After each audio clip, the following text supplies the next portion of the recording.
Welcome one, welcome all to the greatest show of them all. It is Monday, Football Monday here on the SB Nation NFL show. A reminder that this show is brought to you by DraftKings. DraftKings Sportsbook is an official sports betting partner of the NFL.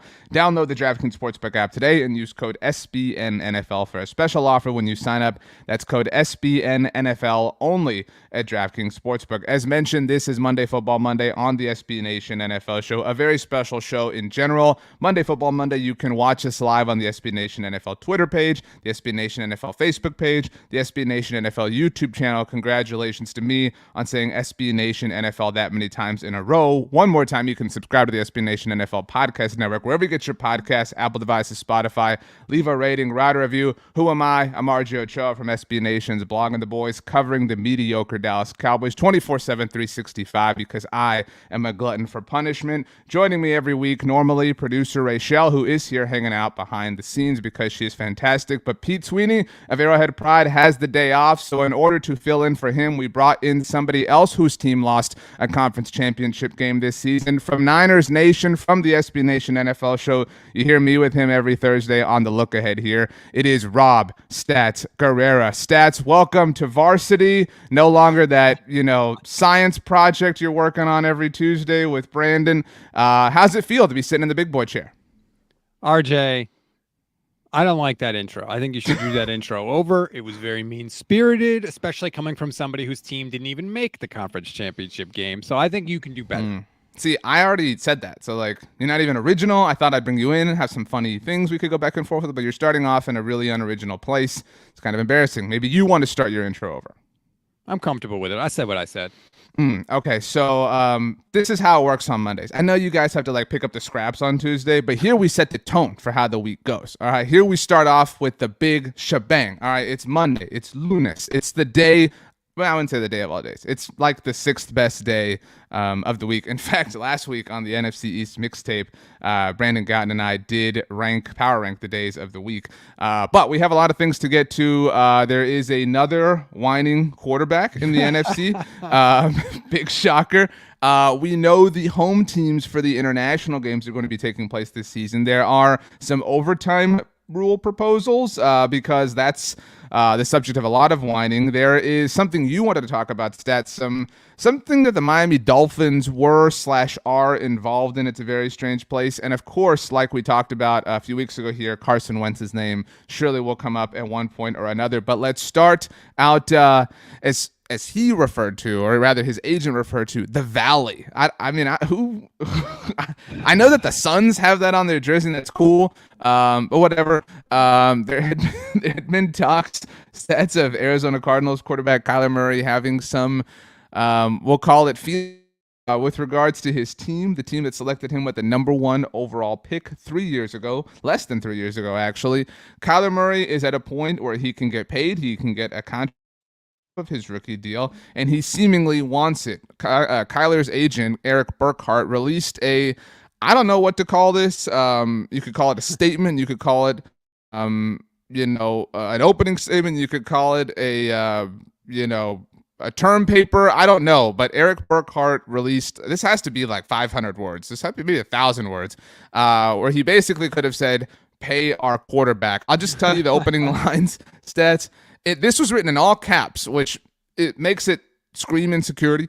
Kyler wants to be direct with loyal Arizona Cardinal fans. I don't know that there are any, Rob. We've talked about that before. And the great community. Hold on. What? He wants to be direct, yet he's having his agent release a statement. Right. Kyler wants to be direct with loyal Arizona Cardinal fans and the great community of the Valley in stating his 2 very important goals and objectives. Number 1, he absolutely wants to be your long-term QB. 2, he desperately wants to win the Super Bowl. This point really separates Kyler Murray from every player in the NFL, True. By the way. Achieving both goals will take incredible commitment from himself and the entire organization. Stats, your thought on Eric Burkhart's statement on behalf of Kyler Murray?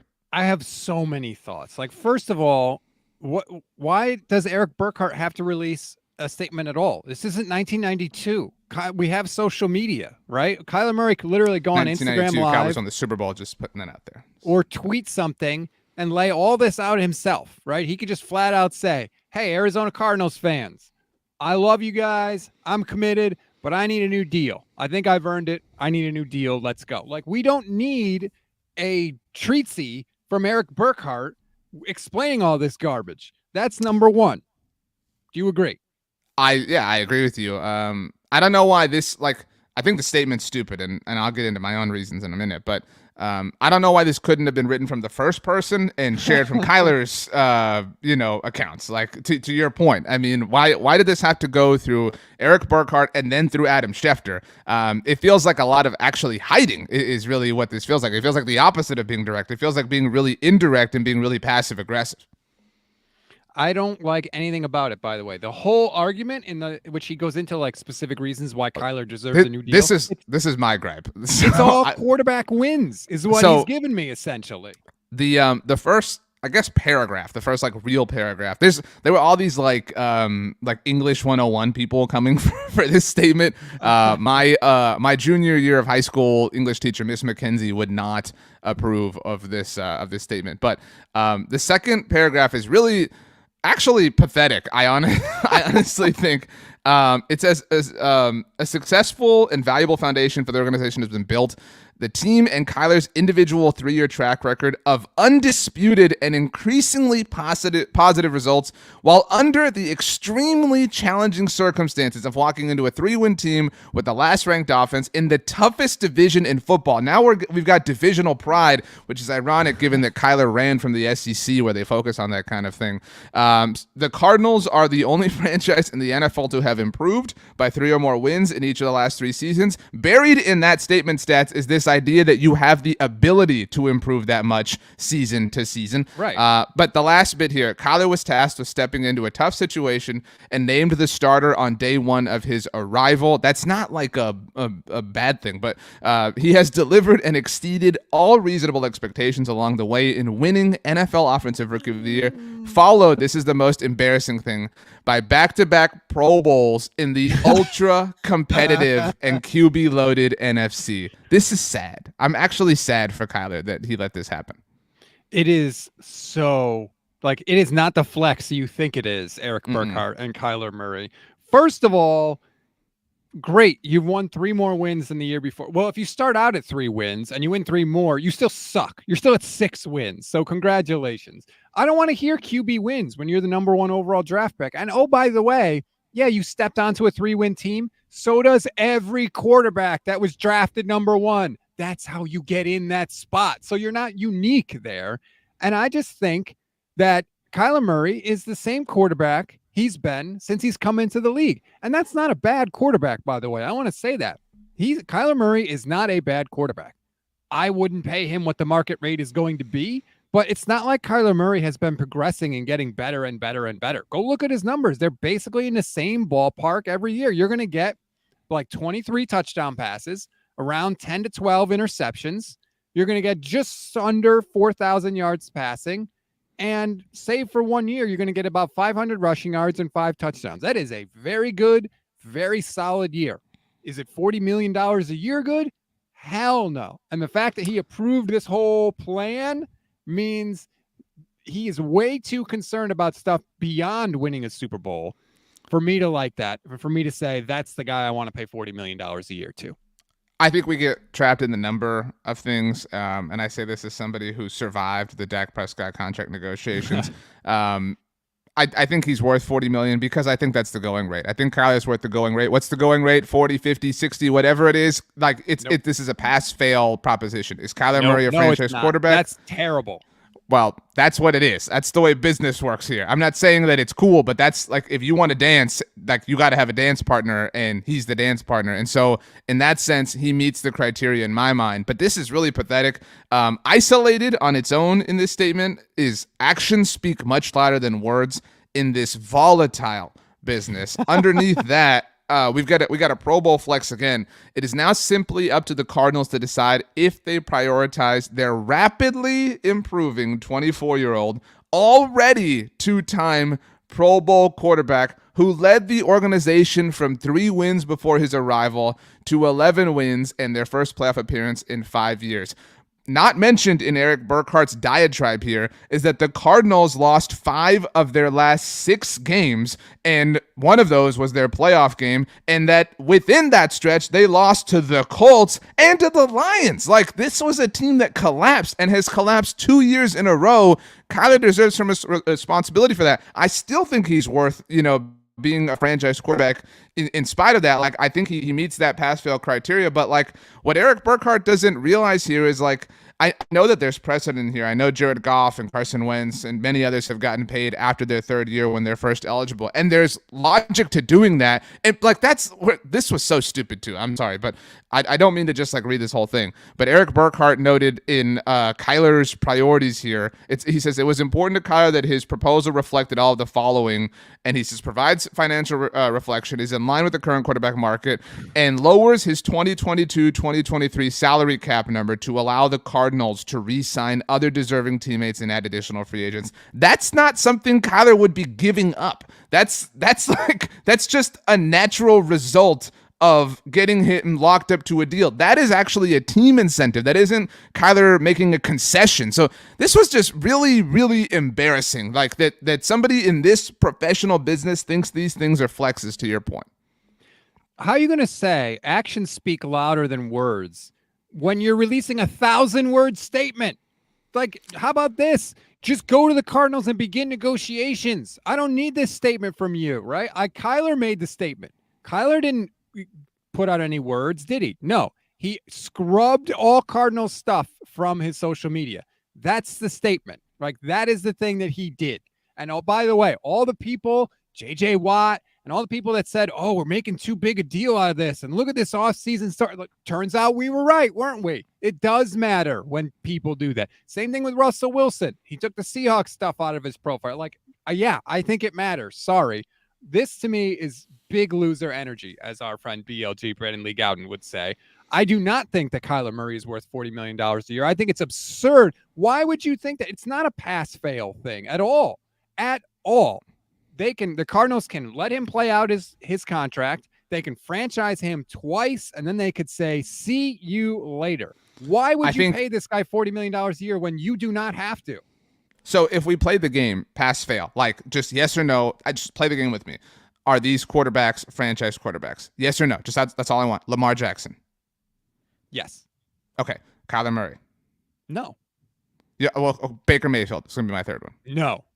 Right. Obviously. So that's the way I play the game. And so Lamar Jackson, he's a franchise quarterback. So what's the market rate? Okay, I know what it is. I've got like, what are the rules? What are the rules of engagement here? Got to pay you a little bit more than the last guy? Okay, great. Let's get it done. That's been my logic all along when it comes to Dak Prescott. And that's I'll circle back to this. But Kyler Murray, in my mind, I think he meets the requirements here. I think he's met the bar. I'm fine if you disagree. I'm not going to like die on this hill. Like I think the thing, but I don't think it that passionately. But like Baker Mayfield doesn't. Like, that's one where it's like, I think we get caught up in the number. That's my only point to you is like, it's not a matter of like it being 40 million to me, because 40 million, while it is an exorbitant amount of money, it isn't this like, whoa, $40 million thing. That's just the going rate. I mean, if you want to go buy an Xbox or a PlayStation or a TV or a computer or whatever, what's the going rate? That's my only point. I mean, so I prefer the verbiage going rate as opposed to the number, because the going rate changes year to year to year. But here's the thing. As that number goes up and up and up, the bar of, is this guy a franchise quarterback, also rises with it. It has to. But it doesn't, because the cap goes up too. Like, it's all commensurate. You know what I mean? Like, it's not like he's taking up a larger portion of the salary cap than like anybody else. You know, and that's what I mean by the going rate. Like, yes, it's a crazy amount of money. And like, that's why, like, you know, in today's Football Morning in America, Peter King wrote about Troy Aikman's contract at his alleged contract at ESPN, and how it dwarfs the money he made playing in the NFL. It's like, well, no, duh. Like, well, welcome to the economy and inflation. Like there's more money. Like there's more money. The salary cap's bigger, so like that's gonna like the result is gonna be that they're making more money. And so that's what I mean by like getting lost in the number. I'm fine if you and I disagree whether or not Kyler meets the pass-fail criteria, but the 40 million thing to me is whatever. But man, this is super duper lame. Like, this is embarrassing for Kyler that he let this happen. Because again, like, he repeated his argument later in the statement, it's like when you argue with someone and they just keep like cycling back the same points, and you're like, well, you clearly don't know what you're doing here. You're just like saying the same things. Like, that's what I'm saying. Like, later on, he's like, he's a 2-time Pro Bowler. Dude, nobody cares. Like, nobody cares about him being a Pro Bowler. Like, this is so sad and embarrassing. And I also think, like, while it's sad and embarrassing, like, the Cardinals are so insignificant that does, like, anybody care, Eric? Like, it kind of feels like a straw man argument to some degree. I don't think that Kyler Murray should be re-signed by the Cardinals. I understand Kyler's desire to get a contract. Of course, I totally get that. But if I were the team, I would say, no, Kyler, we're not going to give you a new deal. We're going to play out your deal. I'm going to pick up your 5th-year option. I'm going to franchise you twice. Now, if you don't like that and you don't want to play, then we'll work out a trade. But I am not paying you all this money. I want no part of this guy going forward. As I cover and root for a team in the NFC West, I say, bring it on, Arizona. Please give this guy $40 million a year. Hamstring yourselves. Get locked into this dude. I don't think that's hamstringing yourselves. Because, again, like, if you isolate the number, if you look at it as just market rate, teams get out of that all the time. Like the Rams got out of the Jared Goff deal that was market rate. The Eagles got out of the Carson Wentz deal, and it's so get outable that the Colts might be getting out of it this offseason as well. And so, like, it's like it doesn't it's not the iceberg hitting the Titanic. That's not what this deal is. Why is it that, except for Peyton Manning and Tom Brady, the quarterbacks that win Super Bowls are the quarterbacks that are on their rookie deals? I mean, I can't come up with a logical argument to that other than it's really hard and that Peyton Manning and Tom Brady were really good. You're right. Like, it's a really common thing, and it's easier to do when you have a quarterback on a lower cap number. Like, that's, obviously the dream situation is a quarterback on his rookie contract. A super duper dream, to use super duper twice this episode, is you have a quarterback on, I don't know, a 4th-round rookie contract, and you take advantage of that, unlike the way the Dallas Cowboys handle that with Dak Prescott. Right. And so, but I love when teams have quarterbacks on their rookie contracts and they go out and they bring in players the way Patrick Mahomes' team signed at the time Sammy Watkins and Tyrann Mathieu, the way the Rams do with Jared Goff. I mean, they were trading for Sammy Watkins and Brandon Cooks and Aqib Talib and all these things. And we even saw the Bears with Mitchell Trubisky sign Allen Robinson. Like, I love when teams go all in that way. And I actually think the Cardinals have kind of done that. The Cardinals, and that's what's stupid about this. Like, they have taken advantage of Kyler's rookie contract by trading for DeAndre Hopkins, signing J.J. Watt. Like, they have, signing James Conner. Like, not that James Conner's on the same level. I know he played very well, but wasn't at the time of the signing. Like, they have said, okay, this is our financially viable window, more viable. Let's take advantage of it. And so, like, the other thing is, like, this water carrying that's happening from some members of NFL media saying, like, well, Kyler's only making $5.4 million this year. Yeah, that's his rookie contract. Like, it's not, like, unfair. I get that you want to get paid, and good for you, Kyler. Get paid as soon and as often as you can. 100% with you there. But, like, this victimizing of Kyler by his agent is really kind of making the situation worse. And the reality, the cold, hard business reality, is that the Cardinals don't have to get off the pot when it comes to this for several years. Kyler is only entering the last year of his original rookie contract. They'll pick up his 5th-year option. So they have at least 2 years of his rookie contract left. That's through the 2023 season. Then they can place the tag on him once. They probably won't do it again. I mean, Kyler is in between a rock and a hard place that really, truly, unless he wants to really draw a line in the sand, doesn't get him out until 2025. I totally agree with you. What is the rush if I'm the Arizona Cardinals? Again, I understand it's lowering your cap hit now. That's the only thing. That's it. Like, and to your point about Kyler not being a victim, not only is he on his rookie contract, like, it's against league rule. They cannot renegotiate that. So even if the Cardinals were like, we love you, Kyler, you're the best ever, there was nothing they could have done up until now. So, like, right. Let's stop acting like he's a victim. I totally agree with you. I would want no part of it. There's no way I'm paying this guy. The fact that Burkhardt likes to tout all the wins they've had there, right? And which, if you're going to say, okay, fine, Kyler is the biggest reason for that, well, then he's also the biggest reason for their slides at the end of this season, and the biggest reason that they were thoroughly dominated by a divisional opponent in the playoffs. Like, you can't have it both ways, Eric Burkhardt. If you're going to say he gets the brunt of the credit, he also has to get the brunt of the blame. And so, like, I'm sorry, man, I am not giving this guy another contract. One of their best wins wasn't even authored by Kyler when they beat Seattle with Colt McCoy. Like, that was one of their, like, holy crap, take the Cardinals seriously wins. Like, man, and San like Francisco with Colt McCoy, they crushed the Niners. The Cardinals, like, the Cardinals in general are losers. I can't think of the only Cardinals fan on earth I can think of is Blake Shelton. That's because he's like always on Good Morning Football talking about them. I can't think of another Cardinals fan. Can you? No. And that's because you play them twice a year. Like, you would think that, like, you would know one just based off of time. Like, that's it. They're the only team I can. It's sad, but no it's thanks. Par for the course. Okay, let's blitz through a couple of other things.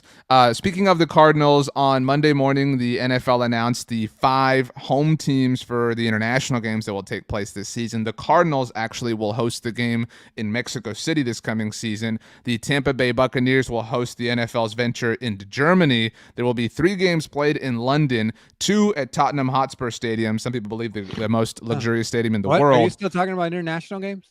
The New Orleans Saints and Green Bay Packers will host the games at Tottenham, while the Jacksonville Jaguars, aka the London Jaguars, will host the game at Wembley. That's all I'm saying. Just it's cool for international stuff. Nobody cares about that. I'm trying to, talk to the world here. I know you are a USA elitist, so no, not by any stretch of the imagination.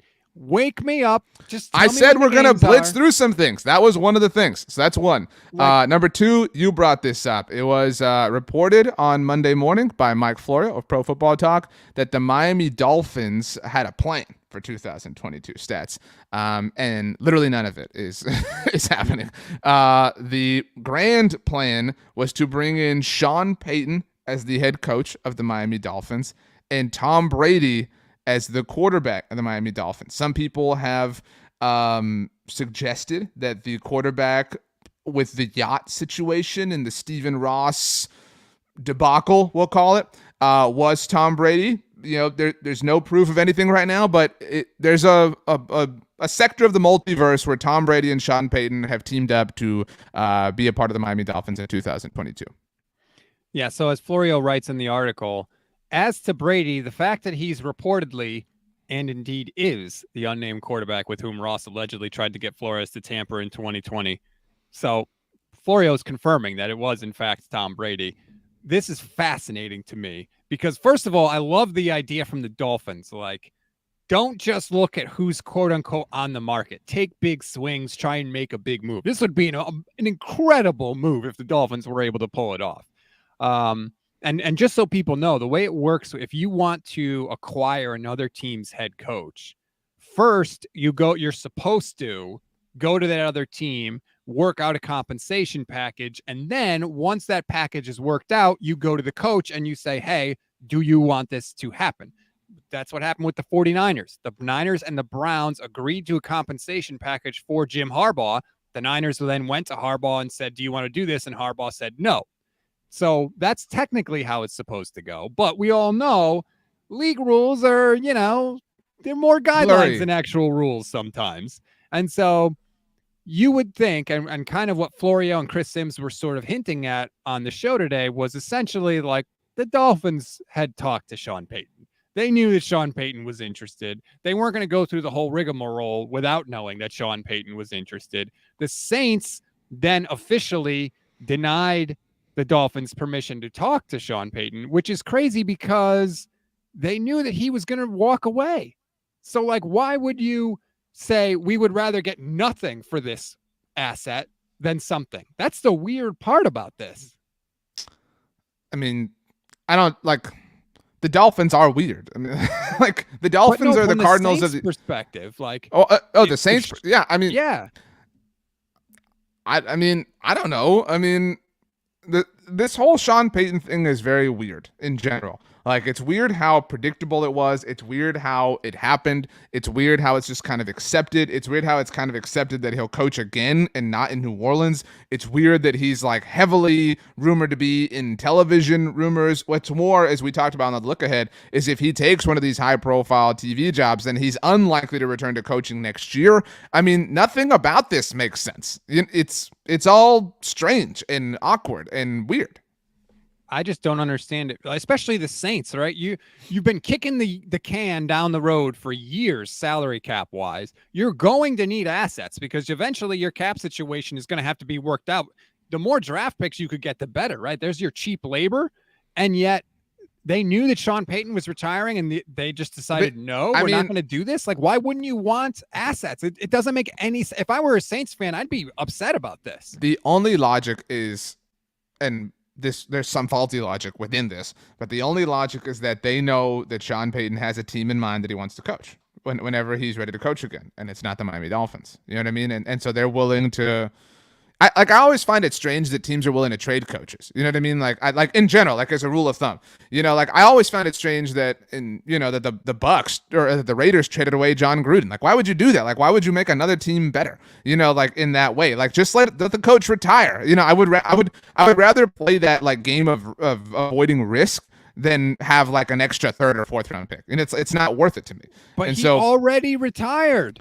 I know, but would you rather Jim Harbaugh, like going back to the Browns example, would you rather Jim Harbaugh be retired or be in college right now or be the head coach of the Browns and have had that third and fourth round pick in 2015? Like, what would you have rather had? I would rather have the picks. Are you serious? I wouldn't. Like, that doesn't make any sense to me. You are losing this asset. He is not going to be with your team. You can either get something for him or nothing. And you're like, I'll take nothing, please. You're avoiding the guarantee. You can guarantee that he doesn't come back to burn you the way John Gruden. A year later, who cares? He doesn't want to be with you. Like, what if you lose the Super Bowl to him? What you know what I mean? Like, what if he's successful elsewhere? Like, why would you take that risk in the name? Like, if the reward justified the risk, sure. But if it's just like these like mid-level day 2 picks, like those, they're not as valuable as we make them out to be. Like, sure, they sound nice. You just put me back in the Super Bowl without this person. That's great. There's no. You're choosing nothing over something. That's stunning to me. No, because I'm also choosing the guarantee of it not coming back to bite me. He doesn't want to be there, and he can come back a year later anyway. We all agree. You're not stopping anything. You're stopping nothing, RJ. I don't think so. I think you're at least controlling something. And at best, like maybe not at best, but on one hand, you're also acquiescing to what Sean wants. He might not want Miami. You know what I mean? Like, he clearly did. I mean, he might not though. Like, again, like this is compared to all situations where coaches have been traded, this is a very unique one and a very mysterious one. And also, like, maybe the Brady thing fell through. Like, that if this was like truly a package deal, like if Sean was going to go to Miami and it wasn't going to be Tom Brady, he was probably like, yeah, I'm out. Like, there's no way I'm doing this. Like. Yeah, the Brady part of this is interesting because apparently there was also a potential minority ownership stake that would have occurred where Brady was going to be, a minority owner. So that obviously complicates things. But I just feel like none of this like the Dolphins don't just get this idea and then run with it. I'm sure they talked to Sean Payton. I'm sure they reached out to Brady in some way to see if he was interested in this whole thing. Like, they're not doing this by the seat of their pants. They have some idea of what these people would say. Otherwise, they wouldn't go through this whole rigmarole. And I love it from the Dolphins' perspective. It makes no sense to me whatsoever if you're the Saints. Like, that's a dumb decision, but whatever. That's what the Saints do. I do think it's so sketchy of Sean Payton. Like, you're part of the reason the Saints are in the financial situation that they're in. They started, they were $75 million over the cap, more than any other team, RJ.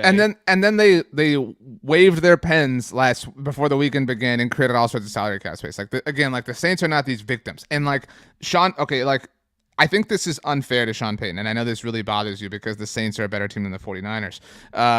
In what universe? The reason that they're like it wasn't just this like I want to bury this team in salary cap hell. Like, the reason he did those things was to keep them competitive, and it worked. Like, they have been competitive this entire time. Like, there have been like reasons for his actions, and so like I don't think it's fair to just like criminalize him. Like, oh man, all he did was like put us in salary cap hell. Like, no, you had legitimate chances at winning the Super Bowl. Some weird fluky things happened along the way to where you didn't even get to play in one. Yeah, they but messed it up.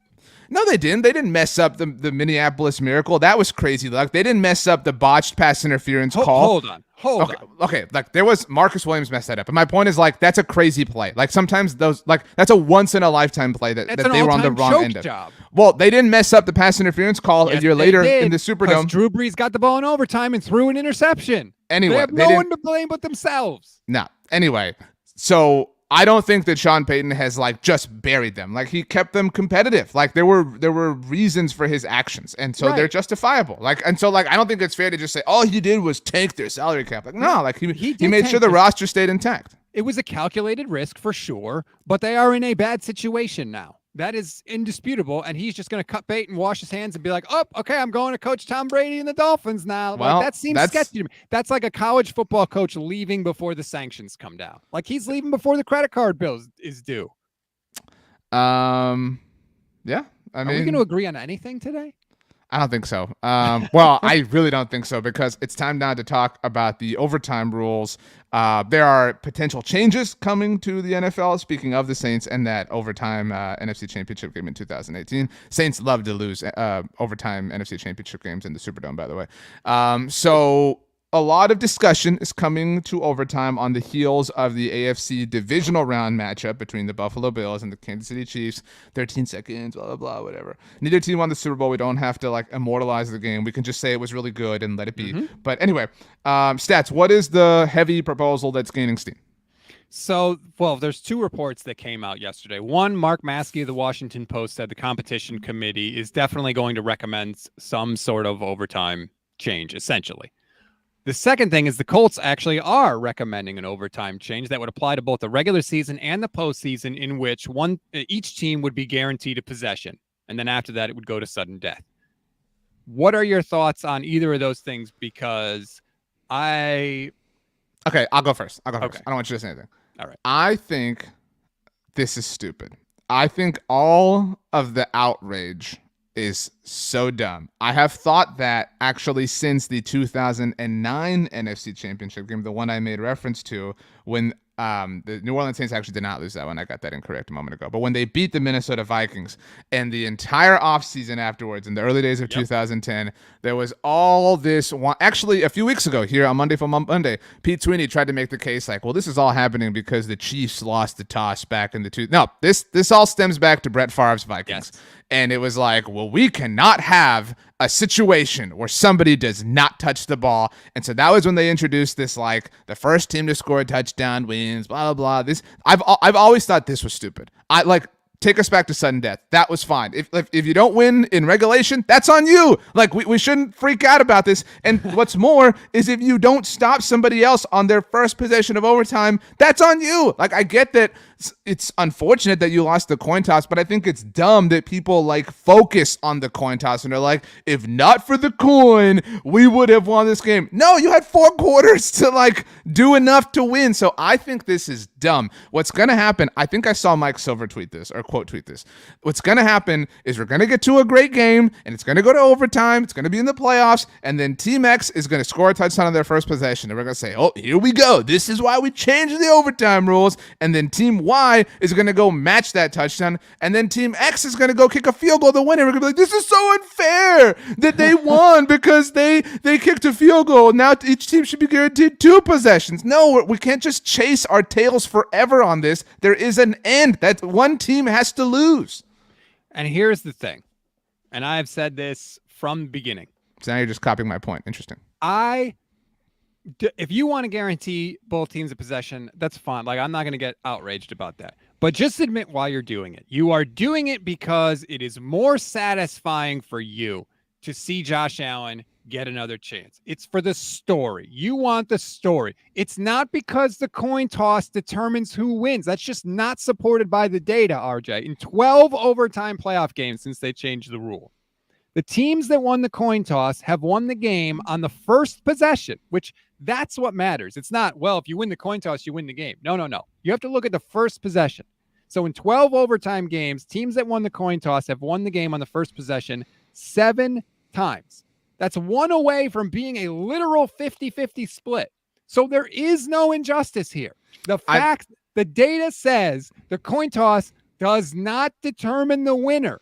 So if you just want to say we want to change it because we want to see Josh Allen one more time, okay, I'm fine with that. But just admit that's the reason that you're doing it. It's not because the coin toss decides the outcome. That's just simply not in line with reality. I don't mean to poo-poo your data, and it sound like I'm not disputing it by any means, but I don't need anything like we say this all the time, but like if an alien landed here, if an alien arrived on January 1st, 2022, and like began absorbing NFL football now, you need no example other than the back-to-back weeks that were the divisional round and the conference championship. The Chiefs literally won the coin toss in the divisional round, go down, score a touchdown. Oh my gosh, this is so unfair. And I love Josh Allen, but Josh Allen didn't get to touch the ball. The Bills didn't get to touch the ball. This is so unfair. The next week they win the toss in overtime and they punt, and Patrick Mahomes almost throws an interception actually, and they lose. So literally back-to-back weeks they win the coin toss and have different results in the game. There's no correlation that people want to make this out to be. It's just silly and stupid,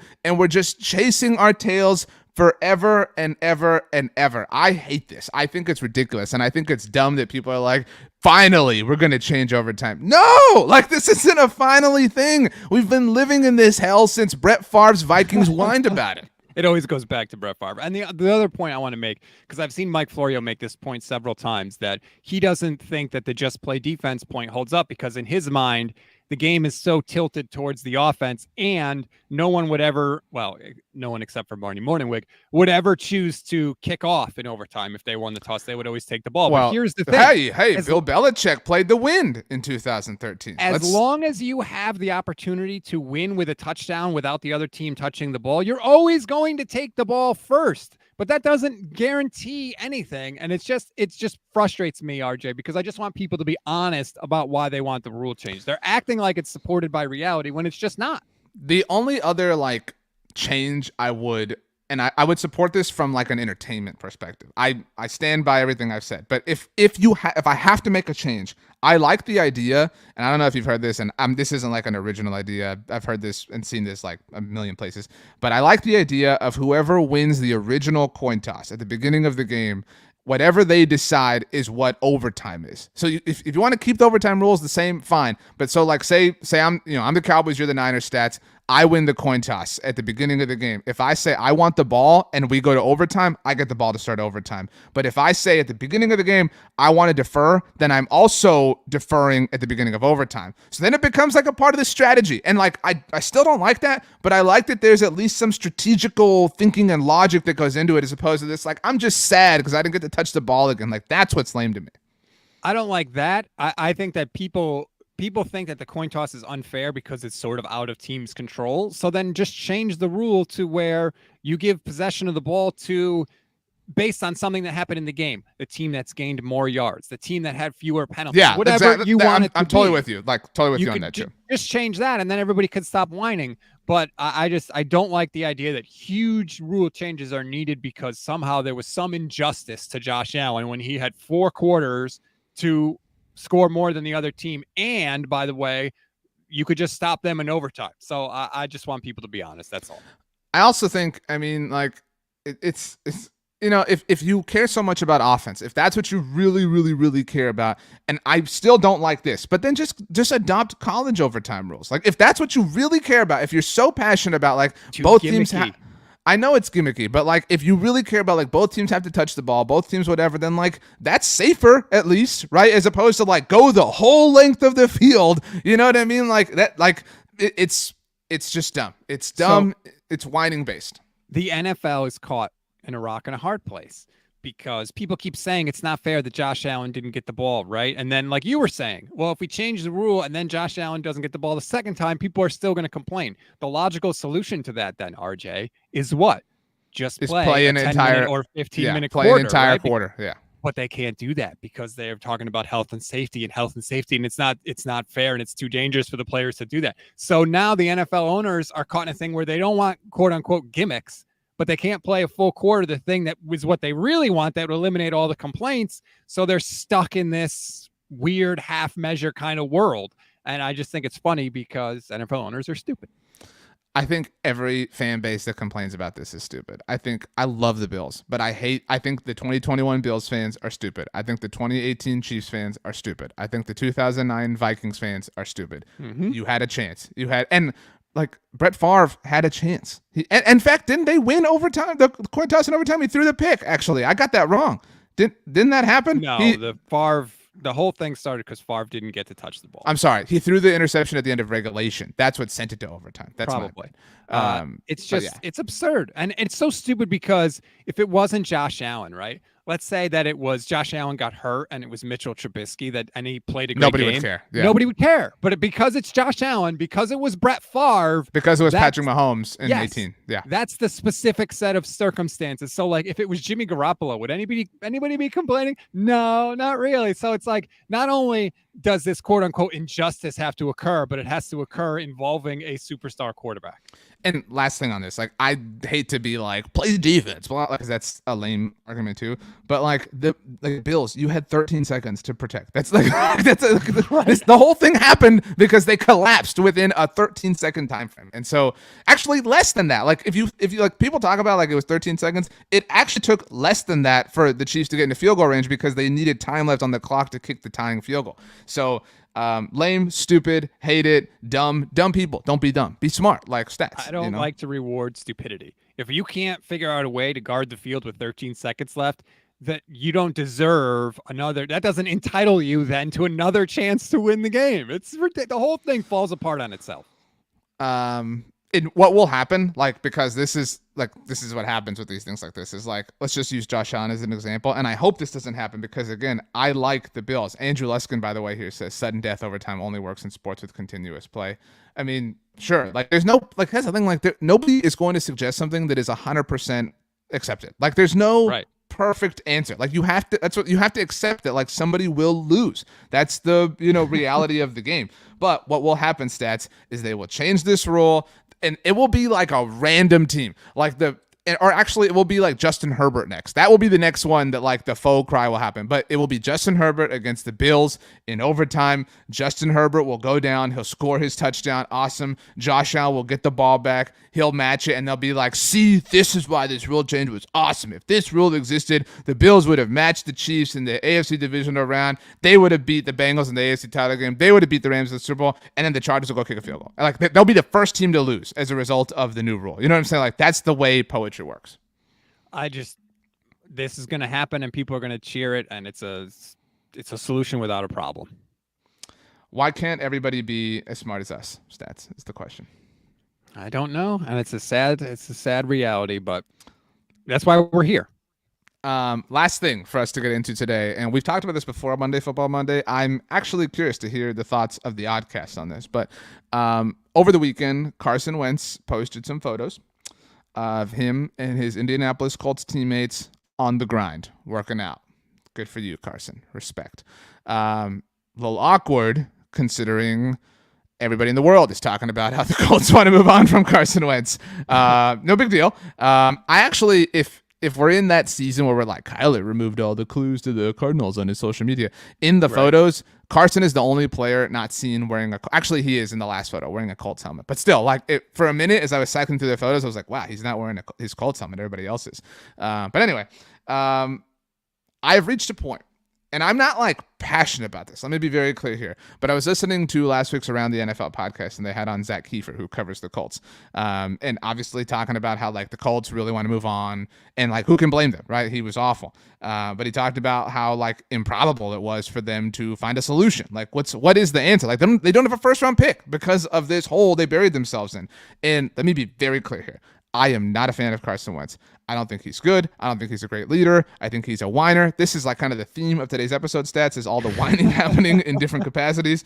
But I think he is an okay quarterback. Not okay the way you and I have caped for Kirk Cousins before, but like I don't think there is a practical fill-in for him that the Colts can find this offseason. I think Jimmy Garoppolo or Teddy Bridgewater or Andy Dalton, I think that's a lateral move. And maybe there's a bit of sense to cutting Carson Wentz for the purposes of like sending a message and like, we don't put up with this. There are consequences to your actions, on and on and on. So that's one half of my idea that I shared with you, and I know you have a take on. But the other half, because I want to give you the full thing, I think that Chris Ballard and Frank Reich are skating by. I think it's actually really, really strategic. I think they deserve a lot of credit in a manipulative sort of way because they have, through whatever channels, framed the idea that Carson did it. It's Carson's fault. Carson choked. It was Carson that lost against the Raiders and against the Jaguars. No, man, like Carson was bad. Don't get me wrong. I'm not at all caping for Carson, but you have to bear some of the responsibility here. And they're saying like, oh, with Andy Dalton, with Teddy Bridgewater, like, you know, what are you going to do? You're going to lose in the wild card round instead? Like instead of losing in week 18 to the Jaguars, like this is all getting piled on the easily pileable person. And I'm not saying that Carson deserves to not be piled on. He has made his bed in the NFL, but I think that like there's some logic to not keeping Carson, but not like I think this is a save your job move from Chris Ballard and Frank. Like they have to do this to keep any blood off of their hands. I agree with you on the second point. They do deserve criticism because even though they've had a really weird quarterback situation there in Indianapolis, they got blindsided by the retirement of Andrew Luck, and they've been scrambling ever since. Long ago. Like I hate that they're still. That was supposed to stop with Carson Wentz. That the whole point of the Carson Wentz move was, okay, now we're finally back on track. And it's like this, RJ. If I was like a CEO somewhere and I said, RJ, I'm going to give you an opportunity to interview for this great job. We're going to pay you $2 million a year. You're only going to have to work 3 days a week. Here's the situation. The interview starts at 9 a.m. If you're not in my office at 9 a.m., you do not get the job. And then if you decided to drive to that interview in a car that you know frequently breaks down, you can't then blame the car for not getting to the interview. This is the purple pants rule. I talk about this all the time in life. If somebody offered you a job and they gave you the contract, they said, we'll pay you all this money stats because you're awesome and perfect and wonderful and handsome. And you were like, great. And you signed this contract. But within the contract, it says you have this job, but you can't wear purple pants to work on Wednesdays. And you wear purple pants to work on Wednesdays. Like, who's the idiot? Like, it's a dumb rule, but you knew it. Like, you knew what the situation was when you signed that contract. Right. But I disagree with you on the first part. I'm like stunned by your takes on today's show. You have like, okay, so you're saying that Carson Wentz is not good enough. And then you're arguing, but they should keep Carson Wentz. That's absurd. Get rid of this guy. If you know he's not the guy, get rid of him. If you were in a relationship with somebody and you know, I am not marrying this person, why would you continue to be in a relationship with them? I agree with you. Get out of it. Even if you're worse off in the short term, you'll be better off in the long term. So that's why they should get rid of Carson Wentz. I agree. And that's where like they're trapped. And unlike they're not getting enough criticism for being trapped. Like they trapped themselves. Carson didn't trap them. You know, like Carson didn't force his trade to Indianapolis. Like, yes, he wanted out, but they trapped themselves. And I think it's stupid. And that we've used the word stupid a lot. This is a really like contentious episode.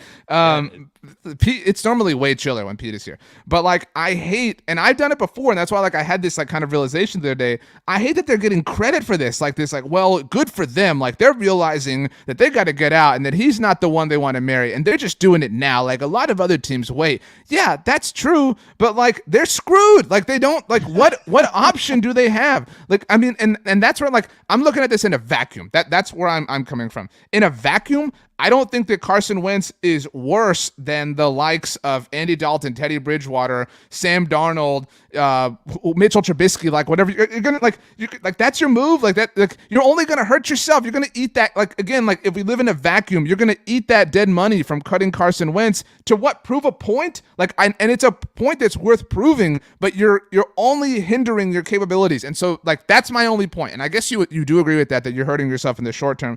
But move on from him next year if that's your point. Like, you know he's not the guy. And I'm not saying, like, stick around for no reason, but you are screwed for 2022. You have no real option, and you made this bed. And so, fine, cut Carson Wentz, but they deserve way more blame than he's getting, is my point. And that's not to stick up for Carson. That's just looking at the situation for what it is. They made this bed. I absolutely agree. They made this bed, and they do deserve more blame. But you're already screwed for 2022 anyway, because you've admitted he's not good enough. So you're not avoiding that cost by keeping him. So your takes today, man, you have been way too concerned about what might happen 1 year after a particular move is made, whether it's a Sean Payton thing with the Saints or whether it's this Carson Wentz thing, man. Take one step back to take 2 steps forward. That's my advice to you. I guess where I'm coming from is it's not the dumbest thing to keep Carson Wentz the football player. It's not. Yes, it's not the dumbest thing. But again, like I'm more coming from a place of being upset that like, and that's why like I give Chris Ballard and Frank Reich credit for manipulating the situation. They did. They framed this. They really did from the get-go when Chris Ballard said, you got to take the layups. Like, Chris, you didn't take the layup. Like when you traded for Carson Wentz, you decided to shoot this thing from half court instead of taking the layup. Like that started with him. And so from day one, and it seems like they have convinced Jim Irsay of this. And again, I'm not saying it's an incredible leap to come to the conclusion that Carson Wentz is not good and isn't deserving to be a franchise quarterback, but they have been very calculated with this to where nobody except for RJ Ochoa, it seems, is pointing fingers at Frank Reich and Chris Ballard. Nobody is. That's not the take you're seeing anywhere. It's Carson's got to go. Carson sucks. Carson's the reason. Carson's the problem. Carson's the cancer. I think you have said it. I've agreed with you. I think BLG agrees with us. The SB Nation NFL show was willing to call a spade here. And Reich and Ballard have to eat a big slice of blame pie for sure. And I think that they will, because I think what's going to happen is they're going to get rid of Carson Wentz. It's going to be a huge cost. And they're going to be applauded for that. And that's so stupid. Well, I do applaud them from the standpoint of, to me, keeping him when you know he's not the guy is dumb. But just because they knew he was not the guy when they traded for him. They tried to be the hero that Carson Wentz tries to be every game when they traded for him. That was it. Like that was the only way that was going to work is if they pulled off this like backwards crazy trick somersault the way Carson's like plays only work. That was the only way. It's so ironic that like that is the case here, and they are not receiving any blame or any responsibility for this. And they should. And, you know, I've talked a lot about with the 49ers how Kyle Shanahan is largely kind of skated by because people have said, well, he didn't really kind of get to pick his quarterback. And now, of course, they have Trey Lance. And so people are going to start judging him for that. The Reich and Ballard have skated by in the same way because Andrew Luck retired. And then they were like, oh, crap, what are we going to do? Oh, I don't know. Let's just get Phillip Rivers. Okay, Phillip Rivers retires. What are we going to do now? Like now is the time where whether they keep Carson Wentz or whether they get rid of Carson Wentz from now on, I think the honeymoon is over with Ballard and Reich.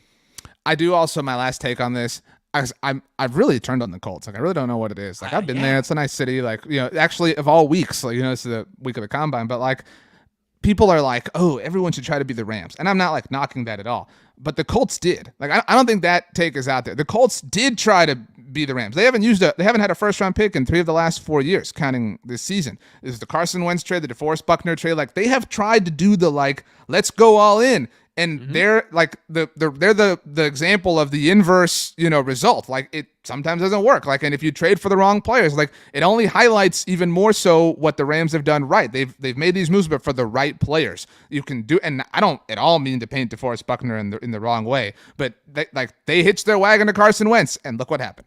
That's a great point by you. There is no one way to do it, but however you choose to do it, the simple fact will always remain, you got to be right. Whether you draft guys and build that way or whether you trade your picks to get proven players, you got to be right. You got to pick the right players. I think we've seen there literally is no blueprint. We've seen teams win championships all different ways, but whatever you do obviously has to work out the way you think it's going to do. And that's a great point. The Colts have tried to go all in and they have not had the same amount of success that the Rams have had. That's the smartest thing you've said on today's show. Maybe the only smart thing. The Colts are on my list. I just want that known. I'm aware of like the Colts are hiding in plain sight, dude. Like that, you know what I'm saying? Like nobody is criticizing them. It's like, oh, good job, Chris Ballard, and good job, Frank Reich. Like, you guys are doing this. Like, no, you made this bed. Lie in it. Sit and lay in this bed and watch Netflix. That's how long you got to be in this bed. Let's bring in the fantastic Rachel to, this is a new thing, Rachel, that I just decided in a moment, pick the point that was the best throughout the show. You have to award Rachel's MVP of the episode. I think we start doing this every single week. I know we've had you come in to break the ties as of late, but so your MVP of the episode, who made the best point, the most convincing point, and why? Go ahead, please. Okay, I'm looking back over my notes, and I like the conversation about the change in overtime rules. I'm going to give my MVP to Stats. Yeah. Oh! I think he made some really first one of these is a person that's not even a regular, Rachel. How could you? Go. He had a strong. I liked his. We agreed. Everything we said, we agreed on. How can you give it to him? Let her give her justification. I liked his delivery a little bit stronger on that one. Bam. Because Eat it, RJ. RJ, you had some proposals that were different. They were a little bit different, remember? But the one that stats mentioned about determining how they determine like who gets the ball first, maybe if it's based off of yardage or whatever. I thought that was a really strong point. So I have to go with stats for this. You can't put this toothpaste back in the tube, Rachel. That's all I'll say. I mean, I don't even want to tell Pete what happened here. Like, I don't like this, just burn this episode. I'm sure he's gonna listen. I just want to point out, RJ, that your big revolution to Monday Football Monday was to have Rachel come out and give an MVP point, much like the Oddcast has been giving MVPs and LVPs all season. So yeah, but here's the thing: steal our idea. My point was born out of more narcissism because she's giving it to one of us, not somebody within the NFL. So you thought you were going to win. Let's be honest. You thought you were going to win. I thought Rachel and I were friends. That was my mistake. We're all friends. Wow.